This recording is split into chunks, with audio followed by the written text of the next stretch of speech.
Opa, e aí, tudo bem com você? Você pega o celular sem ter motivo, nem percebe e quando vê já tá lá. Eu comecei a reparar nisso esses dias e não foi algo que eu decidi observar, eu só fui fazendo e percebi depois. E aí ficou claro o quanto isso virou automático. Não é mais escolha na maioria das vezes, é só um reflexo. E isso me levou para um contraste meio forte, porque eu lembrei de como era antes. Quando eu era criança, não tinha isso. Se eu quisesse me entreter, eu precisava dar um jeito, inventar alguma coisa, criar um jogo, imaginar um cenário, qualquer coisa, mas isso vinha de mim. Hoje não. Hoje já tá tudo pronto. E isso resolve na hora, mas com o tempo começa a custar caro, porque você vai perdendo a capacidade de sustentar o vazio, ficar sem estímulo, ficar sem distração, sem algo acontecendo o tempo todo. E aí qualquer pausa vira um incômodo. Você tá esperando alguma coisa, já pega o celular. Acorda, o celular já tá na mão. Sai na rua, o celular vai junto. O tempo todo. Esses dias eu fui fazer um exame e comecei a prestar atenção nas pessoas, no caminho, na espera, na sala. Ninguém tava fazendo nada de errado, mas quase ninguém tava presente. Todo mundo olhando pra baixo, cada um preso na sua própria tela. E eu não tô me colocando fora disso porque muitas vezes eu faço a mesma coisa. Mas quando a gente começa a observar com mais calma, isso fica extremamente estranho. Efésios capítulo 5, do versículo 15 ao 16 diz: "Portanto, tenham cuidado com a maneira como vocês vivem, que não seja como insensatos, mas como sábios. Aproveitem ao máximo cada oportunidade nesses dias maus." E isso começa a aparecer em outras áreas. Nas conversas, por exemplo, fica cada vez mais difícil sustentar uma conversa longa, já reparou nisso? Sem olhar no celular, sem perder o foco, sem querer sair no meio. Quantas vezes você vai num restaurante, vê duas pessoas ali jantando e olhando para o celular ao mesmo tempo? Não é falta de assunto, é falta de presença. E isso vai além das relações. Chega na forma como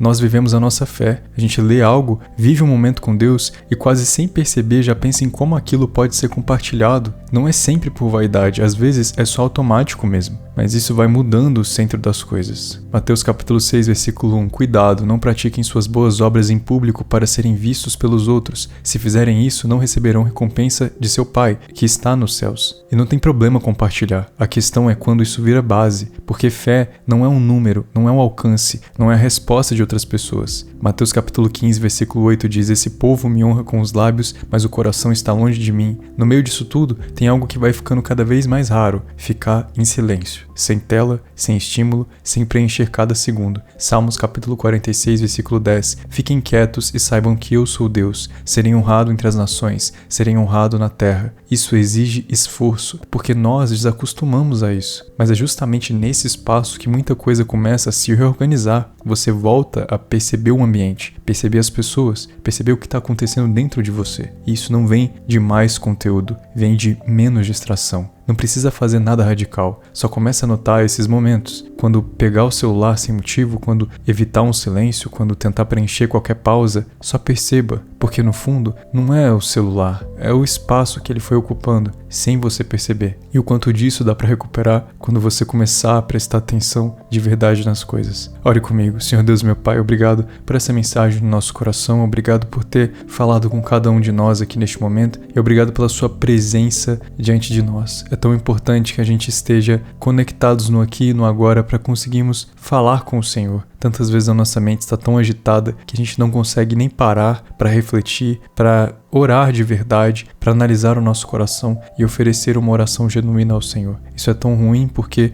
acaba nos afastando de Ti e acaba trazendo para o nosso coração cada vez mais ansiedade. E diante disso eu venho pedir para o Senhor, Espírito Santo, esteja derramando sobre cada um de nós uma unção de presença, para que nós possamos estar aqui e aproveitar as coisas que estão acontecendo na nossa vida. Quando nós estamos aqui presentes, nós nos tornamos gratos. Nós observamos as bênçãos que o Senhor tem feito sobre cada um de nós. E diante dessas coisas, eu agradeço desde já, porque essa é uma oportunidade de aprendermos, de fazermos diferente. Em nome de Jesus, amém. Que seu dia seja incrível assim como você é. Eu te espero amanhã para orarmos juntos. Deus te abençoe.